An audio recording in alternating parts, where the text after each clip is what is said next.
The date is April 5, 1992, and the Hoosier Dome in Indianapolis reverberates with the thunderous roar of 62,000 wrestling fans. WrestleMania VIII is unfolding before their eyes, but something feels fundamentally wrong about this spectacle. In the main event slot, the coveted position reserved for the industry's most significant encounters stands not a championship match, but a bizarre collision between an aging superhero and a towering monster who was supposed to inherit his throne. Hulk Hogan, the golden goose of sports entertainment, faces off against Sid Justice, a 6'9" colossus whose imposing frame and dead-eyed stare had convinced millions that wrestling's landscape was about to shift forever. Justice had arrived in the World Wrestling Federation like a force of nature, a methodical destroyer who seemed destined to dethrone the established order. His powerbomb had become a weapon of mass destruction, his presence alone enough to alter the atmospheric pressure in any arena. The narrative was simple and compelling. The old guard was crumbling, and this calculating giant would be the one to deliver the final blow.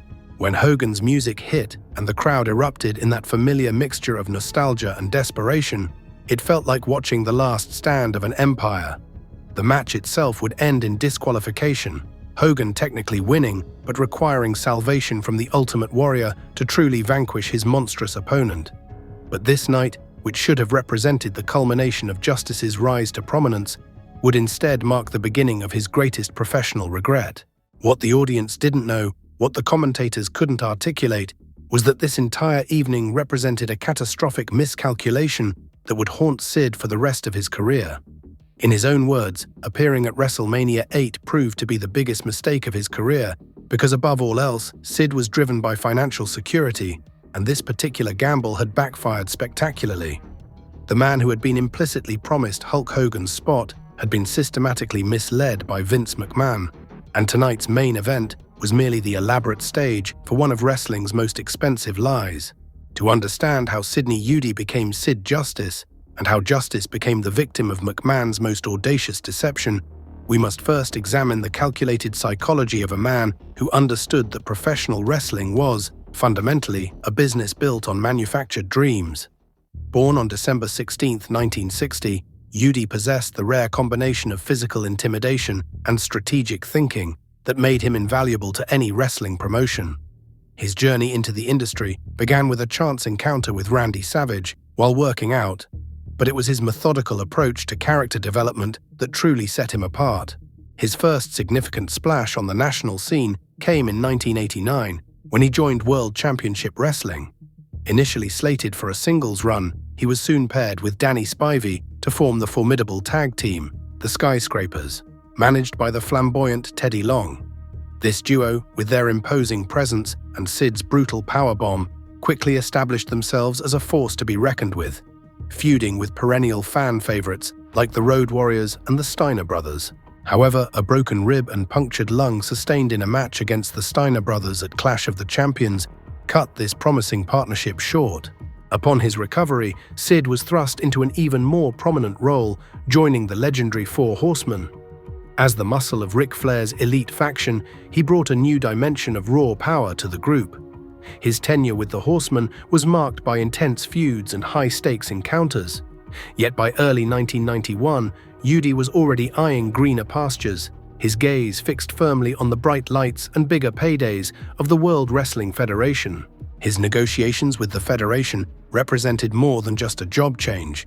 They were a calculated attempt to position himself as the next generation's definitive heel champion. According to his own account, he was earning $250,000 annually in WCW, solid money that positioned him among the promotion's top earners. When Dusty Rhodes returned as Booker and made it clear that he wanted Sid as his featured performer, he was offered a substantial increase to $500,000. But Sid remained intrigued by what might still be possible in Vince McMahon's empire. The speed with which McMahon responded to Udy's call, followed by arranging a same-day flight to the company's headquarters, reveals the level of interest that surrounded the Sid Vicious persona. The meeting itself, where McMahon offered Udy a magic wand and told him to name his price, represents a masterclass in executive manipulation. By refusing to offer guaranteed money while simultaneously promising Hogan's spot, McMahon created a scenario where Judy would be psychologically invested in the outcome while remaining financially vulnerable. The escalation that followed, with WCW's counteroffer of $750,000 in guaranteed money, forced Judy into a position where he had to choose between financial security and professional ambition. His decision to accept the guaranteed money represented sound business thinking, but McMahon's final phone call changed everything. The conversation where McMahon told Judy, "You'll never get this opportunity again," reveals the psychological pressure that ultimately swayed the decision. Sid Justice's Federation debut in July 1991 was the product of calculated negotiation and a deliberate slow build. Rather than rush him into the spotlight, the Federation introduced him subtly, allowing intrigue to grow. By SummerSlam, his role as enforcer and savior positioned him as a moral powerhouse destined for something bigger. The 1992 Royal Rumble was Sid Justice's proving ground, and he delivered, eliminating both Savage and Hogan before falling victim to Ric Flair's cunning. His performance positioned him as a credible heir to Hogan's throne. But the real story was the post-match controversy.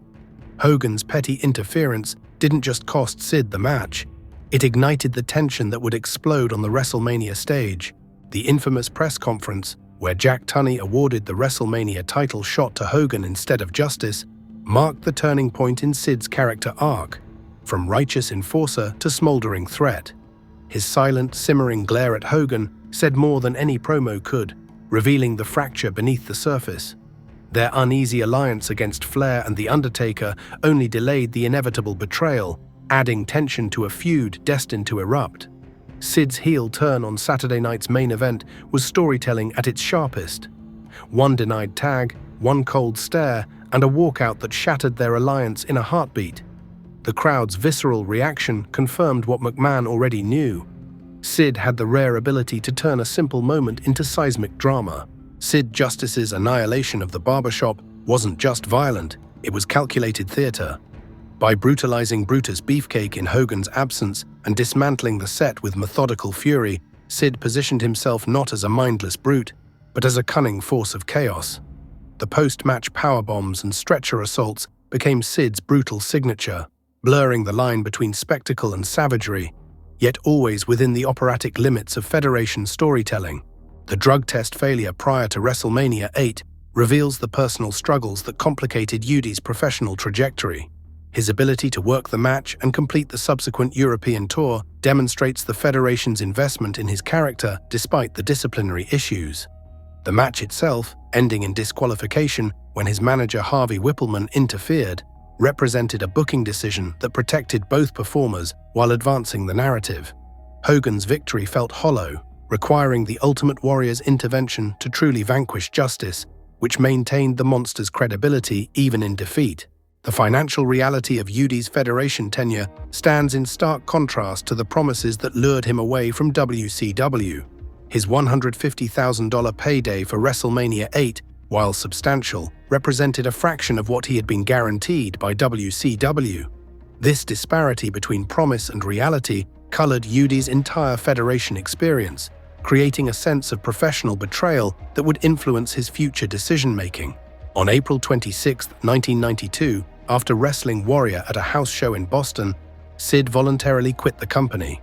He left due to disagreements with both the Warrior and, more significantly, Federation management, particularly concerning the outcomes of his matches and the feeling that McMahon's promises of a world championship run and substantial earnings were empty. This was the moment where the $750,000 deceit became undeniable, where Sid realized the cost of his decision to leave WCW for the Federation. McMahon had lured him with the promise of being Hogan's successor, of a monumental payout, and of championship glory, only to seemingly pivot and protect his established star. His return to WCW in May 1993, under his Sid Vicious persona, saw him resume his feud with Sting and even challenge Big Van Vader. He was, in fact, slated to win the World Heavyweight Championship from Vader at Starrcade. However, an infamous hotel altercation with Arn Anderson during a European tour led to a violent confrontation involving a chair leg and scissors, resulting in serious injuries to both men. This incident, while sensational, once again showcased Sid's inability to navigate the political landscape of professional wrestling. leading to his swift release from the company. He then spent time in the United States Wrestling Association, feuding with his old rival Jerry Lawler, even capturing the Unified World Heavyweight Championship twice. This stint, while offering him a platform, was far from the national spotlight he craved. UD's 1995 Federation return as Psycho Sid unveiled a more unhinged persona. His wild-eyed intensity, erratic tone shifts, and ominous fist bumps, creating a character both magnetic and unsettling. Initially cast as Shawn Michaels' bodyguard, Sid's sudden betrayal after WrestleMania XI reaffirmed his volatility and set the stage for a feud with Diesel under the banner of the $1 Million Corporation.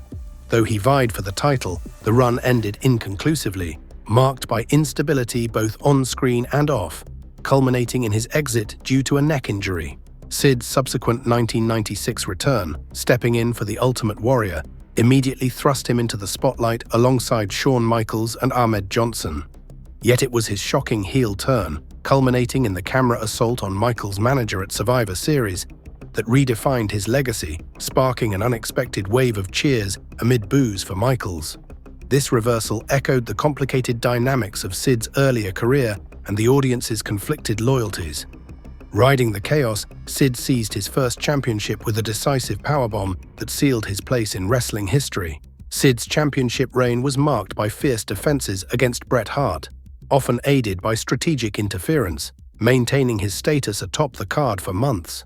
At the 1997 Royal Rumble, his title slipped back to Shawn Michaels amid another pivotal camera moment, yet Sid's tenacity quickly resurfaced. Barely a month later, with Stone Cold Steve Austin's help, he reclaimed the championship and solidified his dominance by defeating both Mankind and Hart in brutal steel cage battles. Then came his appearance at WrestleMania XIII, where he lost the championship to The Undertaker, again with interference from Bret Hart. Following a brief return in June, he disappeared from television and was released by the company, once more to recover from a neck injury. After a brief ECW stint, Sid returned to World Championship Wrestling in 1999 as the Millennium Man, dominating with title wins and volatile alliances before turning on Hogan. His career ended abruptly in January 2001 when a botched second rope kick shattered his leg live on pay-per-view, a brutal injury that ended his full-time run. The dream of a grand main event farewell was lost forever, marred by a risk he later claimed the company pressured him into taking. Sid made occasional returns to wrestling, including a one-off match in 2012, but his days as the master and ruler of the world were long gone. His career, though marked by flashes of greatness, was shaped by near misses, battles for control, and the lingering belief that he was denied the opportunities he was promised, beginning with that infamous night in Indianapolis.